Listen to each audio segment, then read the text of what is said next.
todo o poder e Ele é o Rei da glória. Se nós queremos o Deus, se qualquer gentio quer o Deus de Israel como seu Deus, tem que submeter às suas leis, as leis do seu reino. Mas, todas, não. Tem coisas que são só destinadas às nações, que são só destinadas aos judeus, e há leis que são destinadas a todos. Por exemplo, o Shabat. Vocês acham que o Shabat foi dado só para os judeus? Quando Deus determinou o Shabat, existia judeus, existia israelita, existia Abraão, existia Noé, não existia nada. Deus fez todas as obras, terminadas as suas obras, Ele santificou o sétimo dia. E o que Ele fez no Monte Sinai? No Monte Sinai, Ele revelou a lei para Israel. A lei foi revelada para Israel, ela não foi dada para Israel, ela foi revelada para Israel. Ela foi dada para as nações da terra, só que Israel é o guardião dessas leis. Israel é que tinha que cumprir essas leis até que chegasse a hora de abrir a oportunidade para os gentios. Tive um exemplo, gente, quando a Ruth converteu, se tornou uma seguidora do Deus de Israel, para casar com Boaz, a Ruth teve que submeter às leis ou não? Claro que sim. E a Raabe, lá da cidade de Jericó, ou de Jericó, ela também teve que submeter a todas as leis. Então todos os gentios que converteram ao Deus de Israel submeteram às leis. Todo gentio que se converte a Yeshua está se convertendo a quem? Diga comigo, ao Messias de Israel. O Messias é de quem? Das nações, dos gentios ou dos judeus? O Messias não era judeu, então se converte ao Messias, está se convertendo ao Messias que é filho do Deus de Israel, não é isso? Todos nós não sabemos que Jesus, Yeshua, não é o filho do Deus de Israel? Yeshua não é o filho do Deus vivo? E o único Deus vivo é o Deus de Israel? E Ele é único? Como disse Deus, Shema Israel, Adonai Eloheinu, Adonai Erá. Ouça Israel, o Senhor, nosso Rei, o Senhor é o único Deus Todo-Poderoso, mandou o seu Filho, Yeshua, o Messias, o Salvador, o Rei da Glória, o seu querido Filho, para nos resgatar. Você acha que o Filho dele veio aqui para destruir tudo que ele tinha feito? Não. Então a nação de Israel continua como nação, mas os gentios são obrigados a guardar as leis de Moisés? Eu perguntaria, são? Não.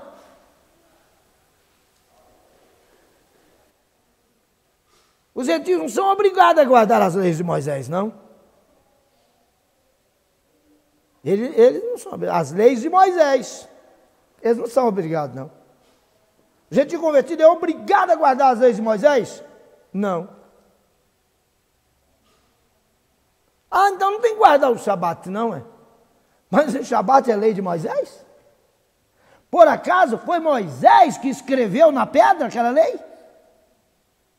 Pegaram, entenderam? Por acaso foi, oh Deus, teve leis que Moisés determinou. Mas nós respondemos então o seguinte: todos os gentios são abençoados pelas leis. Romanos capítulo 7, verso 12. Vamos ver? Então que está com a sua Bíblia aberta aí, ó. Em Romanos 7, 12. Olha o que está escrito aqui. Romanos 7, 12. E assim a lei é santa, e o mandamento santo, justo e bom. Uma pessoa perguntou para mim, assim, querendo, numa palavra de desafio, falou assim: o que Paulo falou sobre a lei? Você não sabe? Eu disse: sei. Por exemplo, Paulo falou isso, né? O que está escrito aí? Assim a lei é o quê? É santa. E o mandamento, santo, justo e bom. E o verso 22, do mesmo capítulo. Porque, segundo o homem interior, tenho prazer na lei de Deus. Então Paulo está dizendo que a lei é santa, justa e boa, e ele tem prazer na lei de Deus. Mas pastor, o que é isso? Paulo falou que aqueles que se tentam justificar pela lei da graça têm caído. Gente, comece a entender uma coisa. Existem várias palavras no hebraico para lei. Lá na frente nós vamos ver essas palavras.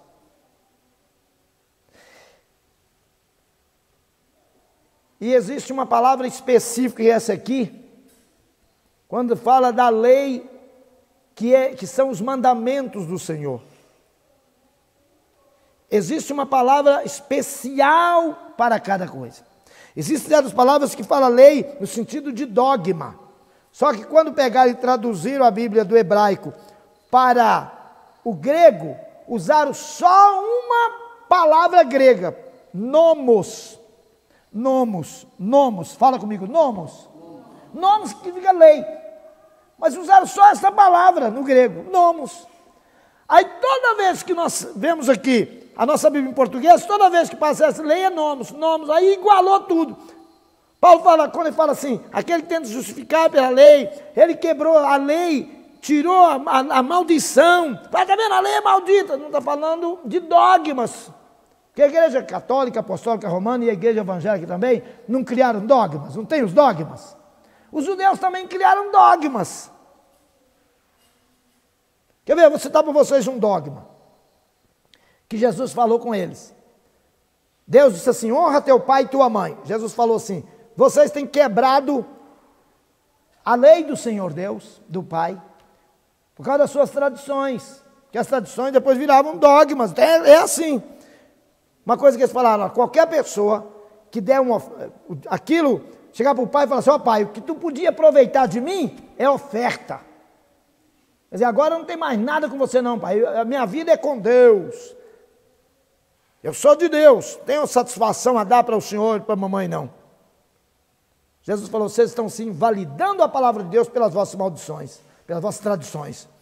Isso é uma lei, já era uma lei, criou um costume, vai falando aquilo, depois escreve, depois aquilo vira dogma, vira um dogma, uma lei. Paulo falou que isso aí foi tudo tirado, Jesus arrebentou com isso. 2 Timóteo capítulo 3, verso 16. Vamos, 2 Timóteo 3, 16. Toda a escritura divinamente inspirada é proveitosa para ensinar, para redarguir, para corrigir e para instruir em justiça. Quando Paulo, escrevendo para Timóteo, fala que toda a escritura, quando ele fala de toda a escritura, ele está falando de qual escritura? Respondam para mim. Qual a escritura que ele está falando? Hein? Toda a escritura. Ele está falando de quê? De quê? Do Novo Testamento? Hein? Já existia o Novo Testamento nessa época? Então ele está falando que toda a escritura, e ele bate firme, né? Toda a escritura é divinamente inspirada e proveitosa para ensinar, para redarguir, para corrigir, para instruir em justiça. Qual a escritura que ele está falando? Está falando os 39 livros que compõem o Velho Testamento, a Tanakh, que ganhou esse nome, esse título feio de Velho Testamento. Deus nunca pensou que ia chamar a palavra dele de velha, mas chama. E Romanos capítulo 11, que vocês vão ler depois de meditar.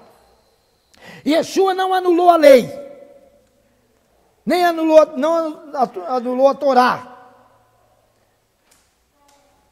As leis morais, éticas e alimentares e de higiene como também as leis matrimoniais, leis indenizatórias, as leis de celebração das festas e a lei do Shabat. Veja aí o que está escrito na sua Bíblia, capítulo 5, verso 17. Quem pode ler para mim? Mateus 5, 17. O que está escrito em Mateus 5, 17? Então Yeshua está dizendo assim, você aí na internet, achou? Na sua Bíblia? Mateus 5, 17. Não cuideis que eu vim destruir a lei. Eu não vim destruir nem abrogar, eu não vim anular a lei, não. Eu vim cumprir. A lei é para ser cumprida. Porque, como é que ele está falando isso? Porque alguém deve ter pensado, ele vem acabar, vai acabar com tudo. Olha, ele está acabando com tudo que ensinou. Eles falavam isso. Porque ele está curando gente no sábado. Vocês vão ver aqui, ó. Nós estamos começando com a restauração. Claro que nós vamos ter um cultão daqui uns tempos aí, sábado, 10 horas da manhã. Pode escrever. Nós vamos fazer o serviço da Torá aqui, igual o Paulo fazia lá, sábado de manhã. E vai ter muitos milagres. As pessoas iam no Shabat, na sinagoga, e Jesus curava. Ele encontrava também pessoas pelo caminho, como encontrou um homem que estava na beira de um poço, tinha 38 anos lá, ele, o que você está fazendo aí? Você quer ser curado? Ele falou, eu quero, mas quando eu vou entrar no poço, porque um anjo ia lá e, a gente, está vendo? Ia um anjo lá e revolvia a água. Israel é assim. Israel é assim, sempre foi. Sempre está acontecendo milagres, anjos de Deus. Ainda hoje os anjos manifestam lá, até fazendo proezas entre aqueles que ainda não conhecem Yeshua, porque as promessas estão ali. Então tem anjos de Deus guardando Israel. E um anjo lá mexia a água. E a primeira pessoa que entrava depois que o anjo mexia a água era curado. O paralítico falou assim, o paralítico disse assim, quando eu vou entrar na água, entra outro antes de mim. Deus falou assim, levanta, toma a tua cama e vai embora. Eles pegaram, aí, está vendo? Esse Yeshua quebrando o mandamento, curando, não sabe, ainda está mandando um carregar a cama dele. Aquele homem estava dormindo, a cama, gente. Vocês pensam que era uma cama, né? Sim, de madeira, tinha um colchão. Tem gente capaz de pensar que quando estava até em cima de um colchão d'água, um colchão, né, casca de ovo, ou então, quem sabe, um colchão infravermelho, longo, né? Ele estava deitado em cima de um pano, a cama dele era um pano lá no chão. Era a cama dele, quem sabe um couro de cabrito, quem sabe algum pano mais grosso, tecido bem grosso, que era um tecido à mão. Era a cama dele, ele enrolou aquela cama, pôs debaixo do braço, saiu pulando e saltando. Eu falei, o que é isso, rapaz? Você está andando? Estou andando. Yeshua me curou. Glória a Deus. Baruch atah Adonai. E eles disseram para ele assim, diziam para ele, esse Yeshua é pecador, e você está carregando. E acusaram Jesus de quebrar o sábado. Quer dizer que o homem feliz da vida, curado, agora é a única coisa que ele tinha para deitar naquela noite. Depois ele podia até trabalhar, comprar outra coisa, mas o que ele tinha, a caminha dele, era um pano. E eles acusavam Jesus de quebrar a lei. Por isso é que ele falou isso. Não pense que eu vim destruir a lei, não. Os crentes viviam juntamente com os judeus, que receberam Yeshua como seu Messias, em santa harmonia, judeus e gentios, desfrutavam a vida recebida pela graça e bênção da obediência da lei, ou seja, da Torá, até que Roma entrou na história e levou a igreja a distanciar-se de suas raízes, fazendo-a inimiga de Israel. Aí eu pergunto para você, é ou não é necessário o retorno ao primeiro século, diante disso? Diante do que a igreja existe hoje, é necessário. Então eu vou afirmar, é necessário o retorno ao primeiro século. Por que é necessário? É necessário porque sem o retorno ao primeiro século não haverá restauração. A igreja precisa ser restaurada. Só tem um jeito de restaurar, se voltarmos ao primeiro século. Porque se nós não voltarmos ao primeiro século, não pegarmos os princípios que eram do primeiro século, de maneira alguma vamos compreender ou vamos conseguir a restauração da igreja. Por quê? Porque a partir do segundo século a coisa ficou ruim. Eles começaram, os gentios convertidos se tornaram mais poderosos dentro da igreja, foram ficando poderosos, até que foi totalmente excluído os judeus de dentro da igreja. Porque nosso querido Yeshua está voltando e quer encontrar sua igreja como a deixou, obedecendo os mandamentos estabelecidos pelo Pai. Como é que Yeshua deixou a igreja? Obedecendo os mandamentos deixados pelo Pai. Está aí. Pode anotar para você ler depois, Lucas 12, 37 e 38. Porque precisamos viver agora, no século 21, os princípios e ordenanças, mandamentos que eram vividos no primeiro século e foram banidos de dentro da igreja a partir do ano 321. Por que nós precisamos, por que é necessário voltar ao primeiro século? Qual a razão que nós precisarmos voltar ao primeiro século? Porque hoje a igreja, ela vive de acordo com o que foi implantado a partir do ano 321. A partir do Concílio de Nicéia para cá, foi imposto as leis de Roma, dos costumes greco-romanos que foram tomando conta da igreja, até que foi tirado todos os costumes, todas as ordenanças, todos os princípios, todos os mandamentos que eram vividos no primeiro século, foram banidos e foram implantados os costumes pagãos, a partir do ano 321. Então, por isso nós vamos voltar ao primeiro século, porque a reforma protestante não alcançou o genuíno retorno aos fundamentos estabelecidos por Yeshua e seus apóstolos. Na aula passada nós falamos sobre isso. O que é restauração e o que é renovação, o que é reforma. Então vocês pesquisaram, inclusive, durante a semana, né? E você na internet aí pesquisou também. Se não pesquisou, pesquise. O que é uma reforma e o que é uma restauração. Nós falamos isso, nós vamos repetir hoje. Nós sabemos que a reforma protestante, ela fez muito bem, mas ela só fez uma reforma. Ela fez uma reforma. Ela não fez uma restauração. Não alcançou o genuíno retorno aos fundamentos estabelecidos por Yeshua e seus apóstolos. Por quê? Porque Lutero, ele prestou um grande serviço, a reforma prestou um grande serviço a Deus, mas não foi capaz de banir por completo os erros impostos pelo inimigo a partir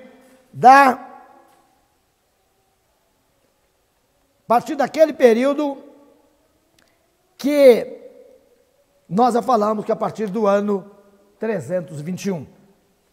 Pode ler comigo aí, ó. A reforma prestou grande serviço a Deus. Não podemos negar isso, não. Quem está dizendo que a reforma não vale nada, ai de nós se não fosse a reforma, né? Se não fosse a reforma, hoje nós estaríamos ainda passando na frente de um templo e benzendo, estaríamos carregando imagem de escultura, nós estaríamos adorando a mãe do Salvador, adorando Maria, ou adorando um tanto de ídolos, imagens que foram impostas. Mas a reforma, ela trouxe esse benefício. Mas não foi capaz de banir por completo os erros impostos pelo inimigo. Quem impôs os erros à igreja? O inimigo. Quem é o inimigo? Ele tem nome. A Bíblia chama de antiga serpente, chama de diabo, de Satanás. Eu nem gosto de falar o nome dele, mas em hebraico é Ra-Satã. O adversário. Ele que impôs isso a partir do segundo século. Por que é que nós precisamos de voltar ao primeiro século? Porque somente lá é que poderemos banir, só aderindo aos princípios do primeiro século, é que poderemos banir os erros que nos foram colocados. Por que mais? Porque Deus soberanamente permitiu o desvio de homens que se tornaram senhores da igreja. Mas seu amado Filho vai voltar para a igreja que ele, o Filho, idealizou e fundou.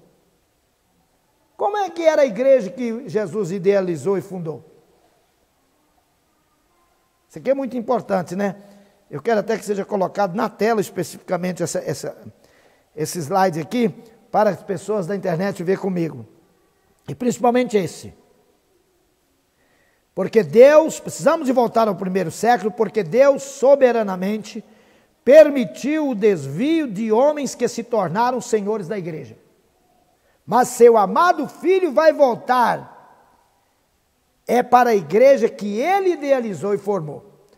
Ou seja, a partir do ano 321, a partir do ano 200, 321 é que consolidou o mesmo erro. Homens se tornaram senhores da igreja e impuseram doutrinas humanas na igreja. Criaram dogmas, andam criando até hoje. Mas Deus vai restaurar a igreja e a igreja será como a igreja do primeiro século. E é uma igreja parecida com a igreja do primeiro século que Yeshua vai voltar para levar. É a noiva com quem ele vai casar. Cantares 6, verso 9. Eu quero ler apenas Cantares 6, verso 9. Abre a sua Bíblia aí. Em Cantares 6, verso 9. Vamos ler junto esse texto para ter assim uma ideia da igreja que Jesus idealizou, essa igreja que está aqui, já se falava dela desde os primeiros tempos. Lá o próprio Salomão, né, no Espírito, ele fala, dá conselhos em Cantares que servem para casamento, mas ele está falando também a parte espiritual, e aqui está escrito assim: mas uma é minha pomba, a minha imaculada, sem mancha, né? A única de sua mãe, a mais querida de aquela que deu à luz. Vendo as filhas de chamarão bem-aventurada, as rainhas e as concubinas a louvarão. Isso aqui, Salomão compôs esses cantos maravilhosos, esses poemas lindos, e Deus o inspirou para ele falar isso, representando Deus falando para a sua igreja. Hoje, o Yeshua, estava lá Deus falando para Israel e Yeshua falando para a igreja. Ele diz, minha pomba imaculada, sem mancha. E vamos aí de Efésios 2,7, para ficar também, encerrar com um texto do nosso Novo Testamento. Efésios 2,7. O que está escrito? Verso 6 também. E nos ressuscitou juntamente com ele e nos fez assentar nos lugares celestiais em Cristo Jesus.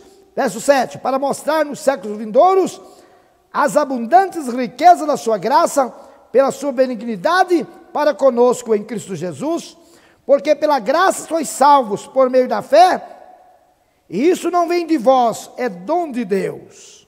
Não vem das obras para que ninguém se glorie, porque somos feitura sua, criados em Cristo Jesus, para as boas obras, as quais Deus preparou para que andemos nelas. Vocês notam aqui que a igreja é recomendada o seguinte, volta naquela parte que eu disse, tirou do Egito e deu as leis. Olha aqui, pela graça sois salvos, pela graça vocês alcançaram a oportunidade de ter contato com Deus. Mas agora o que tem?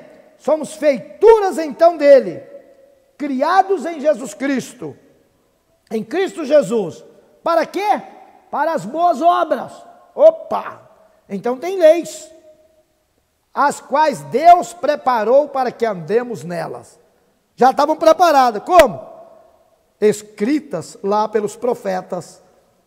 Porque nessa época as coisas que Paulo fala assim que foram preparadas, estavam lá escritas pelos profetas.